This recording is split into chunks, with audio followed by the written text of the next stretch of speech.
is that? You should be subscribing. What's up, YouTube? Welcome back to Redemption 46 Studios. I'm Nick. I'm Keith. Y'all know the vibes. Y'all seen the picture. Y'all seen the thumbnail. Y'all know exactly why y'all here. Hated by life itself. Listen, I gotta get this right. Kanzaki Iori, covered by KOBASOLO Aizawa. Special Patreon request from RTSB. Let's jump into this. This is interesting. This got some views too. It's like 38 mil. Well, yeah, this might be like a Demosh situation or something. Might be. We'll see though. We shall.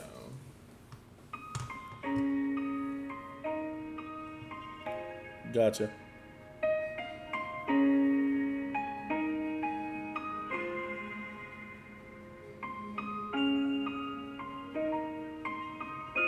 It's like one of the piano beats make you cry and shit before it even starts. I don't know why, but I See see you you again. playing hopscotch on the bridge. It just give me like super kind of weirdness type shit. That shit already kicking for the speaker.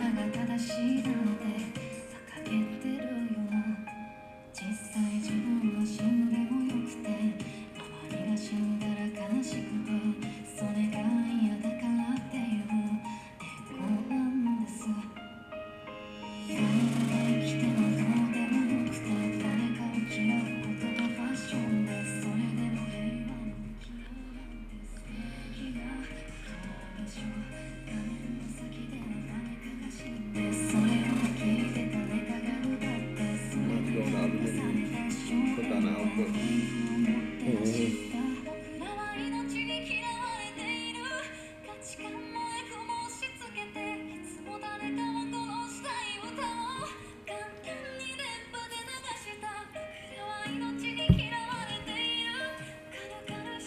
I love her voice. It's how it reminds the anime joints.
They want to die, don't live.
any redeemer is going through anything and you need a safe space to talk, hit me or Keith up or, just live, please. Shit, the more I got into the song, it was reminding me of the Logic joint. Mm-hmm. I wanna waste my time. Mm-hmm.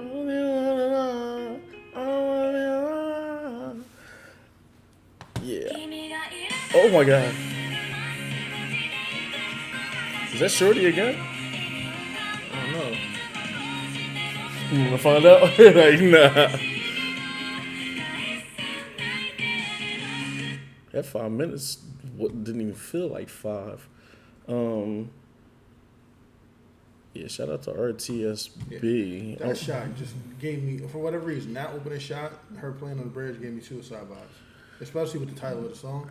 Yeah, no, I don't think you was too wrong because everything was screaming on that type time. Even a lot of the lyrics in the song, were very. I like how straightforward, though, almost like everything kind of was and shit with that When she got approach. into the explaining and shit, it was like, okay, that's kind of fucked up, but I get it. What's up there? I'm trying to find out more information about. Okay, I thought it was that. I thought since we only saw one person and it was saying like KOBASOLO and Aizawa. One was a musician and one was going to be a singer. Okay. So he's a musician? Yep. I knew I should have put in something else because I knew my hero was going to pop right up for Aizawa. Singer. Aizawa. 42?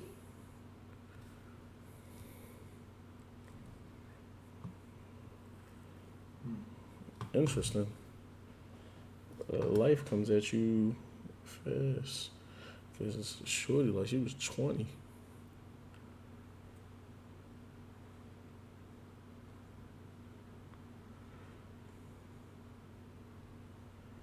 Oh, she does voice work too. Interesting. She was in all those video games as voices. Tekken? No, not Tekken. What's it Tekken? That our live was on there. It's crazy I said the anime voice. I'm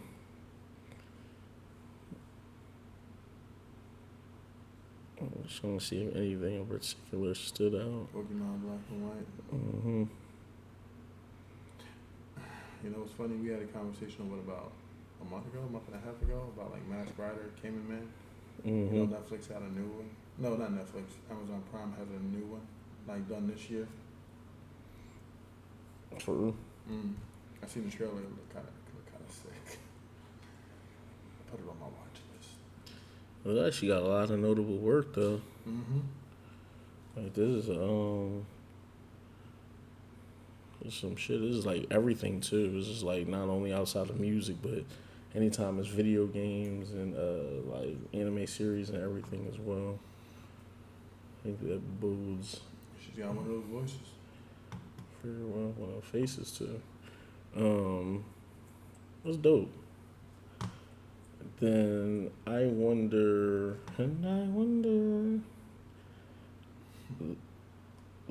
what the original song is and everything too. If I'm taking too long, Keith, you can get your shit off.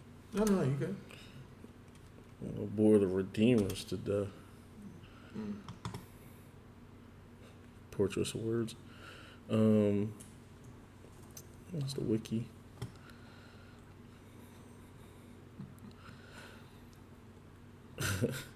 I wish it would have just gave me straight up English for everything. Don't say you want to die. Live on without giving up. It's kind of what I thought the overall message of the song was at the end, especially with the whole like living. Yeah, I think it came down to a point where it was like, eventually you're going to die anyway. We all die. Like, so whether you die, I mean, if that's the case, you might as well just keep on living. You know what I mean? You're going to die anyway. You're going to get what you want anyway. Just keep on living until that happens. This is crazy right here. In truth, I couldn't care a bit if I died, but I'd be pretty sad if people around me did. Yeah. That's the reality some people live with. I suppose it's some kind of ego. That goes because I just wouldn't like it. Not caring if strangers live or not. And hating someone else just seemed like some kind of fashion now. Damn. He might have been before his time. Mm-hmm. But live peacefully nonetheless. What a wonderful thing that would be indeed. On the other side of the screen, someone dies. Yeah.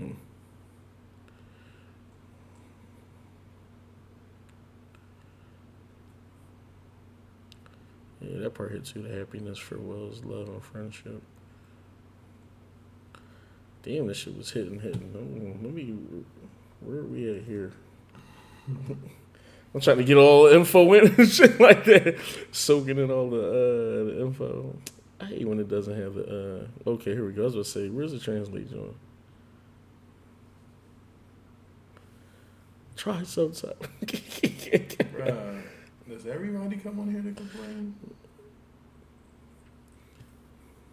Yeah, I do agree about that. Like I said, she had a certain softness to her voice, and I think that comes vulnerability. Yeah, and obviously, I think since she does voice work, she kind of already knows how to. Tug at those heartstrings, hit those notes. Yeah, just kind of playing with pitch and tone, like pretty well, and being. It's her voice was so juxtaposed, like it was like kind of so soothing, but like you needed to not be lullabied to like to sleep almost and shit. Mm-hmm. Like I feel like even if I didn't know what the song was about, I kind of knew what it was about. People were like, how does that make sense?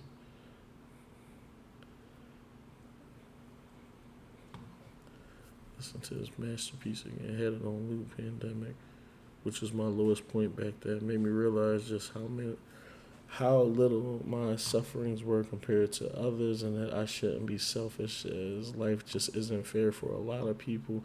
The lyrics of the song gave me a lot to think about over the years, and myself have been upholding them out like principles. I agree, but I also don't agree when people make comments like that, because everybody's struggles is their struggles, and no one should have to say my struggles mean nothing because someone else is going through worse than me.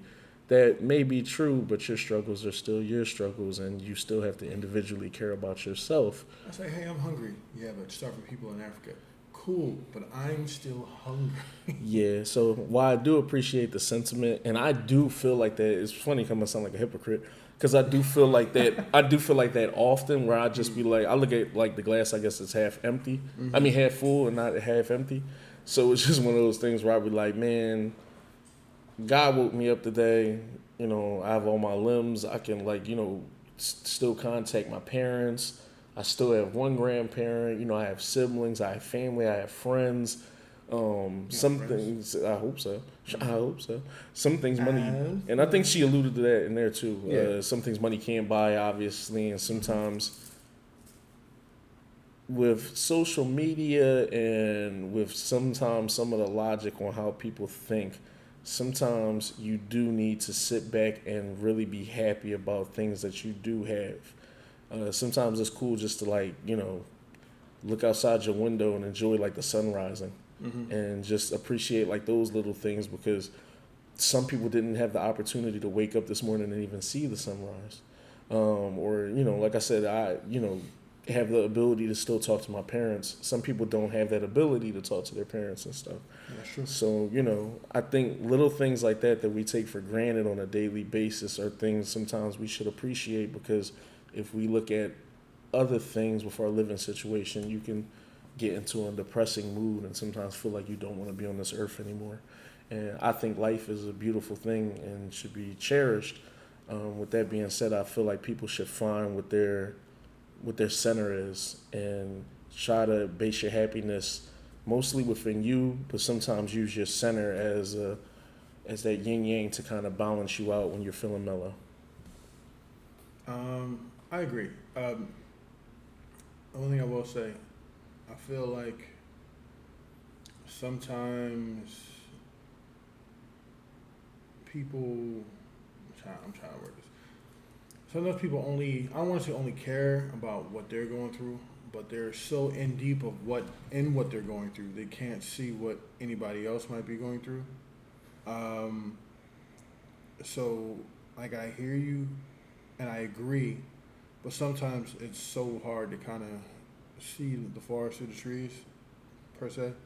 And then you have those that just kind of ignore it till it's unignorable. I used to have a habit of, they'd be like, "Hey, how are you?" And I would talk to my sister and be like, "Yo, so how are you doing? Everything's fine." She'd be like, "I'm good, and you?" And then I'd be like, "Okay, so what did you eat?" Not answering your question. I'm just going on to the next question. You know what I mean? So it becomes one of those situations. Asshole. Say nah. People reflect. Well, I'm not gonna say reflect.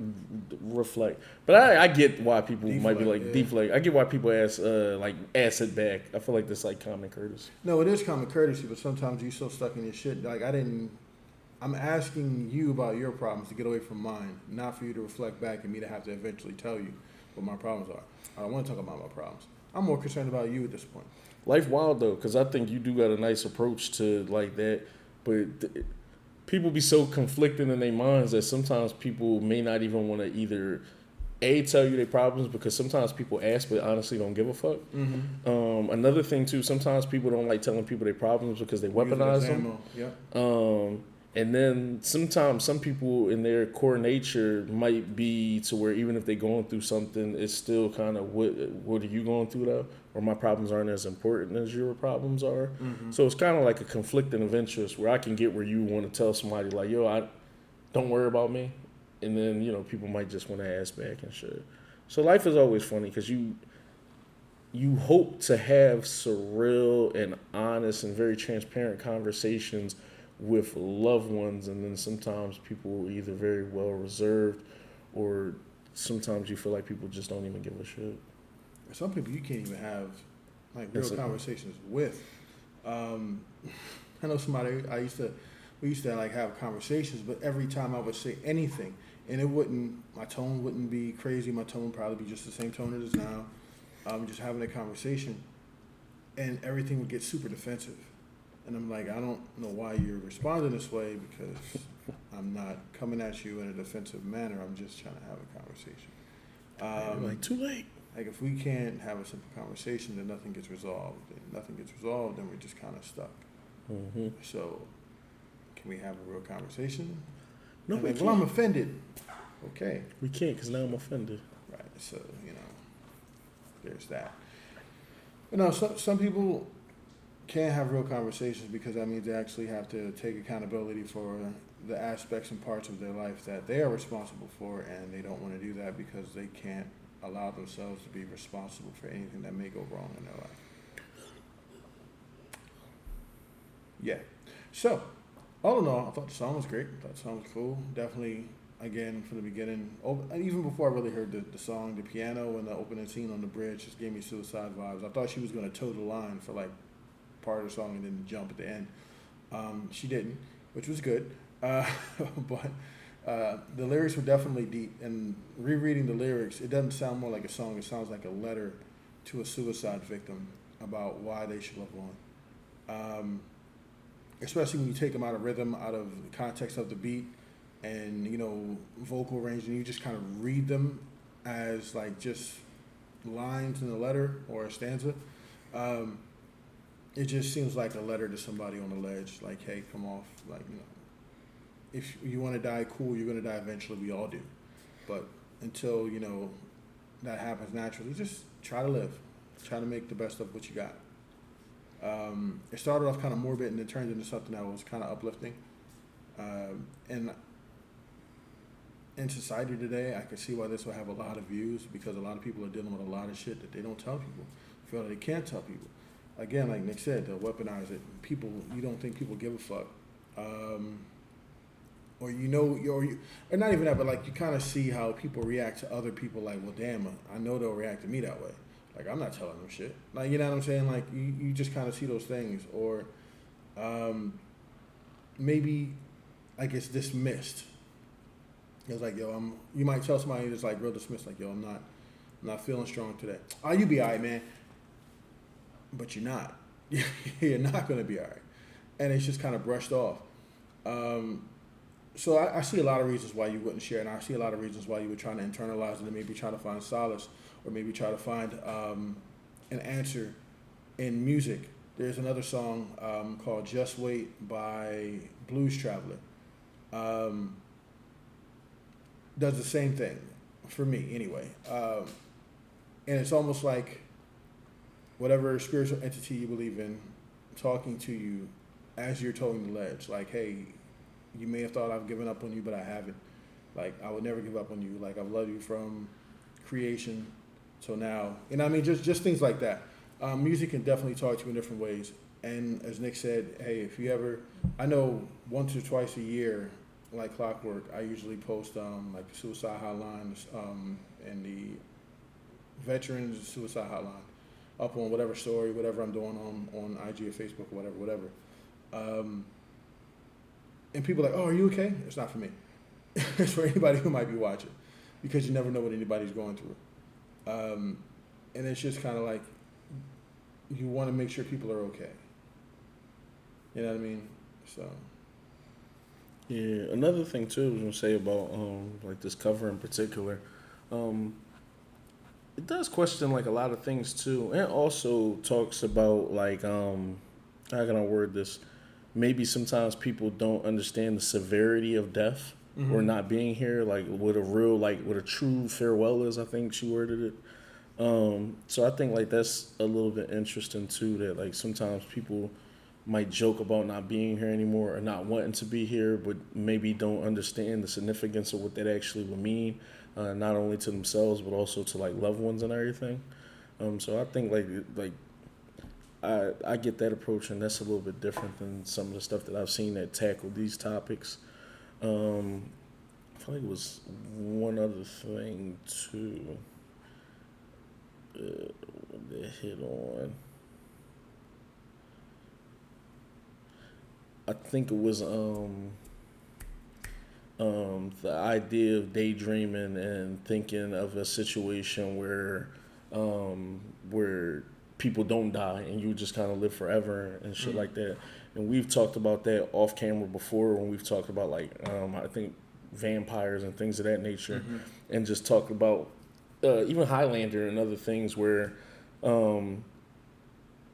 everything is a cycle as far as like life and death goes, and we all know from the day that we're breathing, we're dying, and that whenever the man upstairs or fate, some people might say, or just whenever it's time for you to go home or just not be on this earth, you should appreciate all the time you can have, because everything is kind of like this, and I think that's the beauty of life. Any vampire movie or immortal movie, you'll always hear people talking about, first off, how lonely it'll be, long lived by yourself and everything like that. And secondly, how if life is, how can I word this? If you're everlasting, is not as beautiful. Exactly.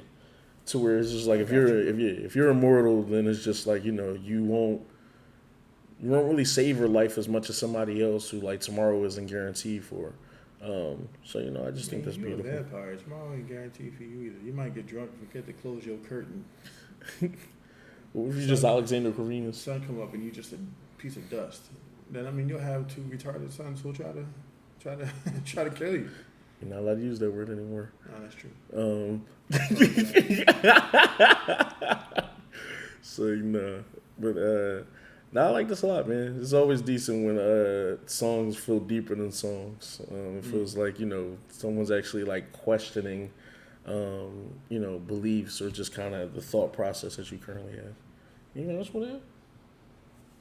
No, I mean I think we kind of covered it. Definitely like the song. Definitely kind of put you in a mood, put you in a vibe. Makes you feel the type of way. This is a good song. For it did exactly what I feel like it was supposed to do, which is make you question life, make you question the importance and things like that. Yeah. I like her voice a lot too, man. Yeah. She had a decent voice. feel like the clothes are symbolic of something too. I wish I could read to see like what was going on. Somebody probably was like, it may not mean shit.